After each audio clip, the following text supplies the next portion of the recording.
আসসালামু আলাইকুম ওয়া রাহমাতুল্লাহি ওয়া বারাকাতুহু। তো আজকে আমরা বানাবো গাজরের হালুয়া, কারণ শীতকাল পড়া মানে কিন্তু ডেজার্ট হিসেবে আমরা গাজরের হালুয়াটা খেতে কিন্তু অনেকেই খুব বেশি পরিমাণে পছন্দ করি। তো আজকে চলুন আমরা গাজরের হালুয়া বানাই।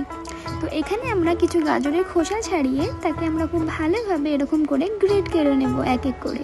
কিন্তু বাজারে দেখবেন দু রকম গাজর পাওয়া যায়, একটা হচ্ছে লাল পরিমাণে আর একটা হচ্ছে একটু অরেঞ্জ পরিমাণে। তো আমরা যে গাজরটাকে ব্যবহার করেছি সেটা কিন্তু হচ্ছে একটু রেড পরিমাণে।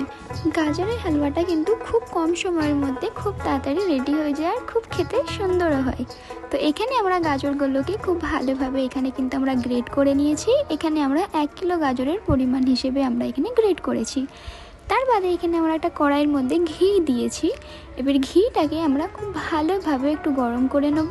তার বাদে এখানে আমরা কিছু ড্রাই ফ্রুটস দিয়েছি, যেরকম কাজু, আলমন্ডস, পিস্তা আর এরকমভাবে আমরা কিছু ড্রাই ফ্রুটস দিয়ে দিয়েছি। এবার ড্রাই ফ্রুটসগুলোকে কিন্তু আমরা খুব ভালোভাবে ভেজে নেব। এবার যখন আমাদের ড্রাই ফ্রুটসগুলো ভাজা হয়ে যাবে তখন কিন্তু এখানে আমরা আবার একটু অ্যাড করেছি ঘি। এবার এই ঘিটাকে আবার খুব ভালোভাবে আমরা এই কড়াইয়ের মধ্যে গলিয়ে নেব। এবার যখন ঘিটা পুরোপুরিভাবে গলে যাবে তার বাদে আমাদের যে গ্রেট করা গাজরগুলো ছিল সেগুলো কিন্তু এখানে আমরা দিয়ে দেবো। এই দেখেন আমাদের গাজরগুলো কিন্তু দেওয়া হয়ে গেছে। এবার খুব ভালোভাবে ঘিটার সাথে গাজরটাকে কিন্তু আমরা ভেজে নেব। এই দেখেন আমরা কিন্তু খুব ভালোভাবে এখানে ভেজে নিচ্ছি। গ্যাসের ফ্লেমটা কিন্তু আপনারা লো থেকে হাই পর্যন্ত রাখবেন আর ঠিক 15 মিনিট কি 20 মিনিট পর্যন্ত এরকমভাবে ভাজতে থাকবেন। এই দেখেন আমাদের কিন্তু ভাজা একবারে অল্প অল্প পরিমাণে হয়ে গেছে। এই দেখেন কিন্তু রেড পরিমাণটা ভাবটা চলে এসেছে। এবার তার বাদে এখানে আমরা ইউজ করব 1 গ্লাস পরিমাণ মতন দুধ, কারণ এখানে আমরা 1 কিলো হিসেবে গাজর নিয়েছি, তাই জন্য আমরা 1 গ্লাস পর্যন্ত দুধটা ব্যবহার করেছি। এই দেখেন এবার আমাদের দুধটা দেওয়ার হয়ে যাওয়ার বাদ খুব ভালোভাবে আমরা নাড়াচাড়া করে নেব।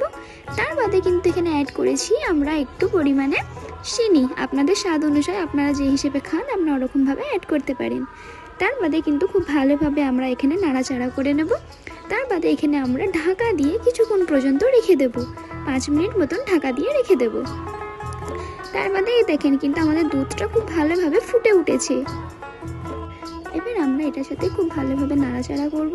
তার বাদে কিন্তু এখানে আমরা ইউজ করেছি একটু পরিমাণে মাওয়া, যেটাকে হয়তো আপনারা ক্ষীরখোয়া বলেও চেনেন। তো এখানে আমাদের মাওয়াটা অ্যাড করার বাদ তার বাদে এখানে আমরা ইউজ করেছিলাম একটু এলাইচি। গাজরের এই মিক্সচারটাকে কিন্তু আমাদের খুব ভালোভাবে পরিমাণে সেদ্ধ হয়ে নিতে হবে, কারণ সেদ্ধ না হলে সেই কাঁচা মতন একটা ভাবের স্মেল আসবে।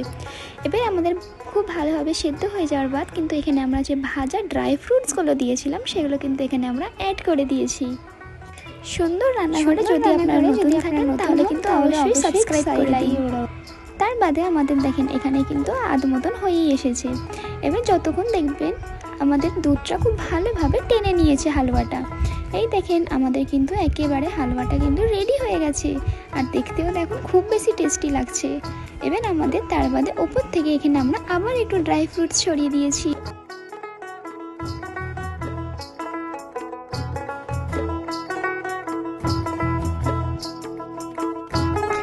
আমরা কিন্তু আমাদের দুষ্টু সোনার কাছে খুব ভালো কমেন্ট পেয়েছি যে ওয়াও অনেক সুন্দর হয়েছে। শীতকাল চলে যাওয়ার আগে আগে কিন্তু আপনারা সবাই একবার বাড়িতে অবশ্যই বানাবেন। আর কার কার ভিডিওটা ভালো লেগেছে অবশ্যই লাইক, কমেন্ট, সাবস্ক্রাইব করতে একদম ভুলবেন না।